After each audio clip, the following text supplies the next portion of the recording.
Let's start with the first news. Coach Javier Mendez believes a victory over Ian Garry at UFC 330 could put Islam Makhachev firmly among the greatest fighters in MMA history.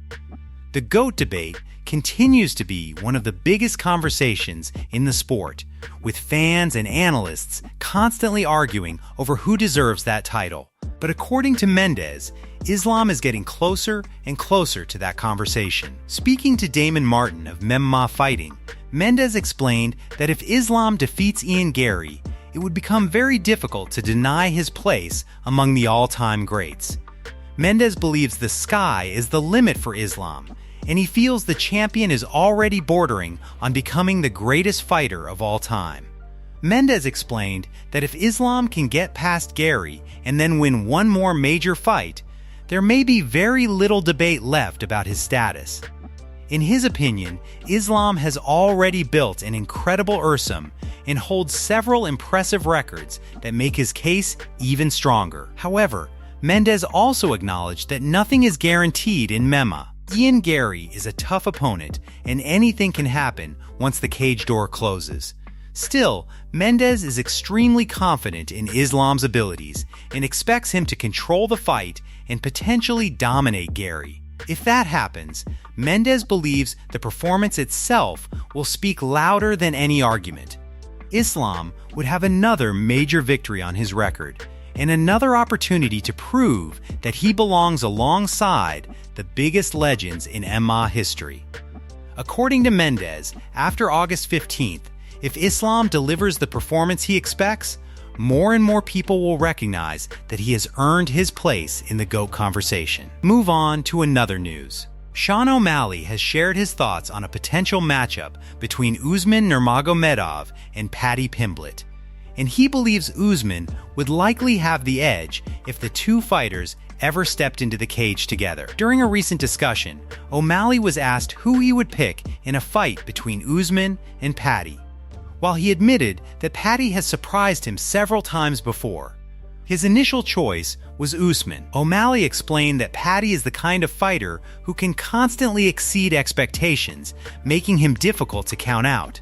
However, when looking at the matchup on paper, O'Malley leaned toward Usman as the more likely winner. One of the interesting factors discussed was the size difference between the two fighters. When asked who would be bigger, O'Malley suggested that Paddy would probably have the size advantage, although he wasn't completely certain. He also pointed out that the two could potentially be fairly similar in size, depending on how the matchup came together. Still, O'Malley emphasized that Usman is a big fighter and may not be as undersized as some fans might expect. That physicality, combined with Usman's skill set, could make the matchup extremely difficult for Paddy. Usman has developed a reputation as a highly skilled and well-rounded fighter, while Paddy has built his own reputation for finding ways to win, even when people underestimate him. O'Malley's comments show that he respects what Paddy brings to the cage, especially considering how often Paddy has managed to surprise fans and critics. But when forced to make a prediction, O'Malley appears to favor Usman.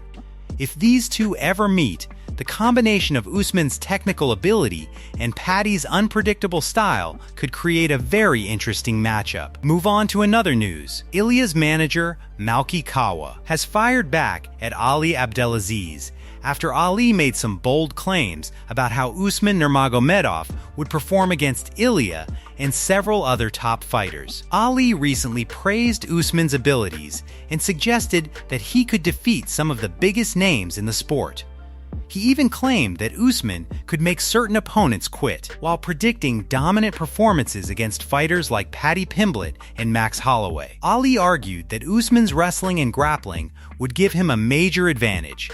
He pointed out that while Max is an elite striker, he doesn't have the same wrestling and grappling skills as Usman. According to Ali, Usman can mix his striking and grappling together in a way that makes him extremely difficult to deal with. Ali also suggested that Arman would be one of the only fighters capable of giving Usman a truly competitive fight, but Makhachev was clearly not impressed with those comments. He responded by saying that Ilia remains, in his opinion, the #1 fighter in the world. Kawa also defended Ilia's recent loss to Justin Gaethje, describing it as simply a bad night.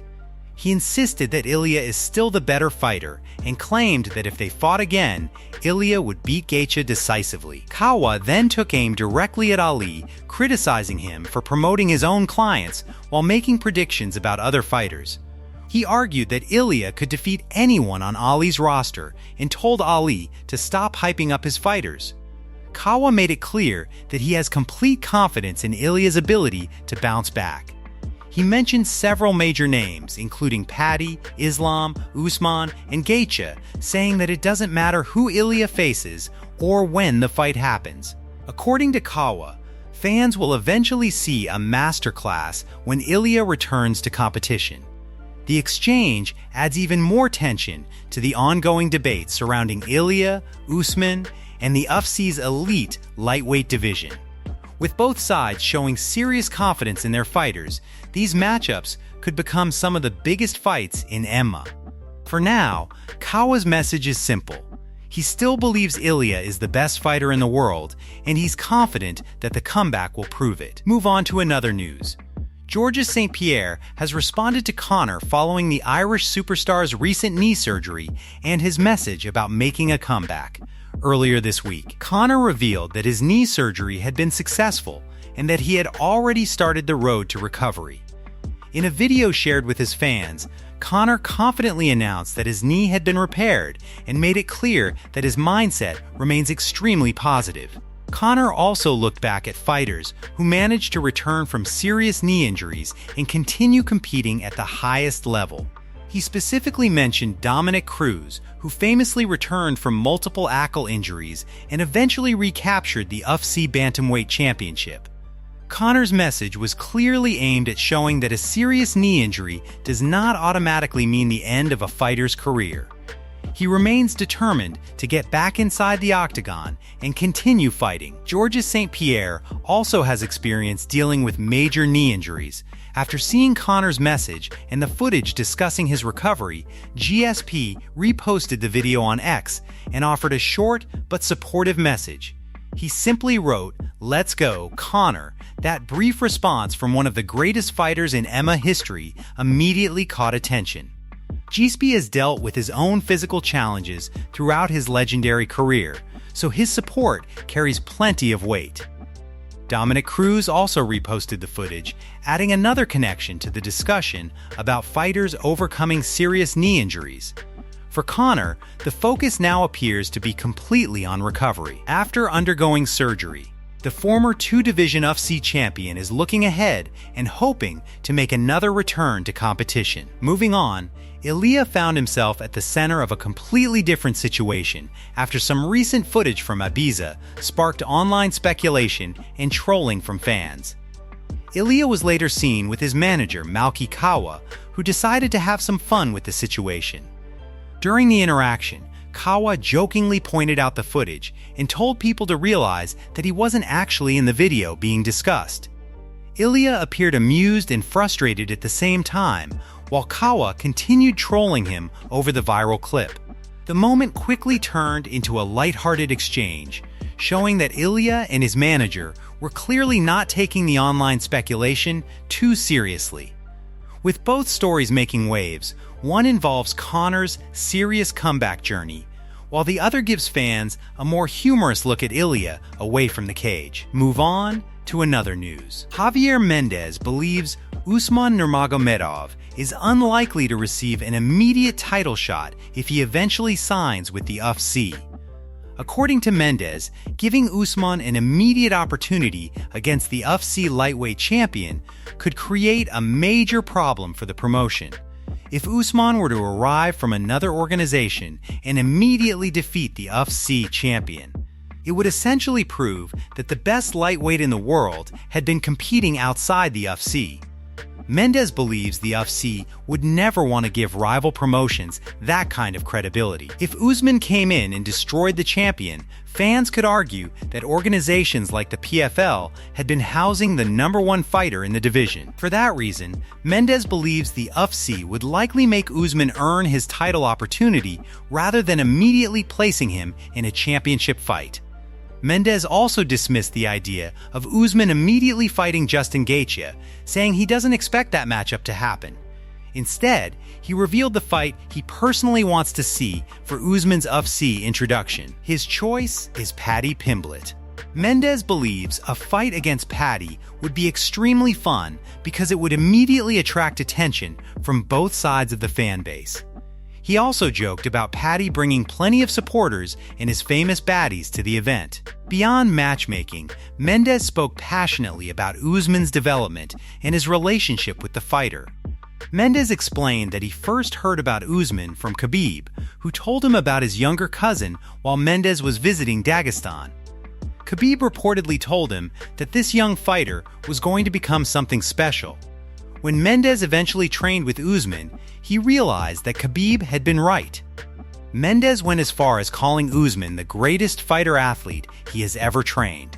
He clarified that he wasn't talking purely about athletic ability, because he believes Herschel Walker was one of the greatest athletes he had ever seen. But when it comes to combining athletic ability with fighting, Mendes believes Usman stands above everyone he has personally trained.